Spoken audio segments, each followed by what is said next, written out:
Welcome to my channel అండి. ఈరోజు మంచి రెసిపీతో మేము ముందుకొచ్చేసాను.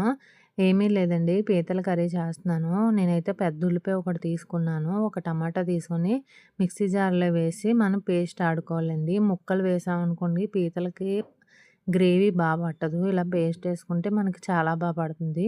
నేనైతే ఒక పెద్ద కళాయి తీసుకొని అందులో ఆయిల్ ఏసుకొని ఈ పేస్ట్ ఆడుకున్నది కూడా వేసేసానండి. వేసేసి ఒక టేబుల్ స్పూన్ అంతా కొంచెం ఎక్కువే వేసుకోవాలి అల్లం వెల్లుల్లి పేస్టు. టేబుల్‌న్నర ఉంటది. నాకు దగ్గర పెద్ద స్పూన్ కాబట్టి నేను ఒక టేబుల్ స్పూన్ వేశాను.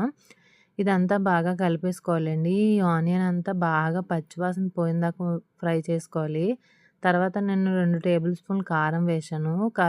ఉంచి కాశ్మీరీ కారం, అర టేబుల్ స్పూన్ పసుపు, ఉప్పు కూడా ఇప్పుడే వేసేసుకోవాలండి. ఎందుకంటే మసాలాకి పట్టిందనుకోండి కర్రీ కూడా టేస్ట్ బావుంటుంది.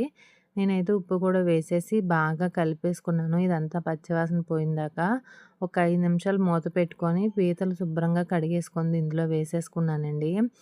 పీతలైతే చాలా బావుంటాయి. నాకు ఎవరికి ఇష్టం ఉండదో చెప్పండి. పీతల కర్రీ అంటే అందరికీ ఇష్టమే. కానీ తినడం రావాలి మెయిను.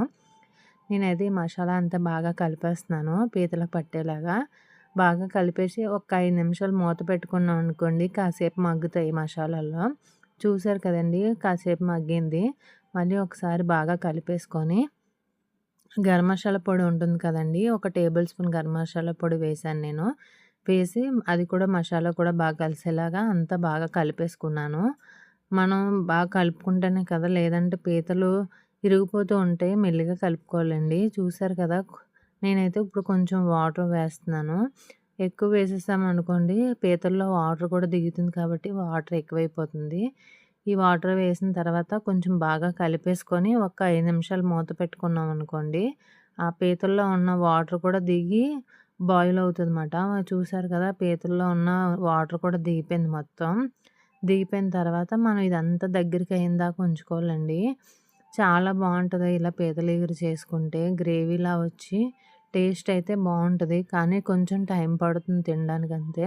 నేనైతే లాస్ట్ ఫైనల్ కొత్తిమీర వేసేసుకున్నాను. కొత్తిమీరేసి ఇదంతా వాటర్ అంతా మనకు దగ్గరయ్యేదాకా మూత పెట్టుకొని ఒక 5 నిమిషాలు ఉంటే అయిపోతుందండి.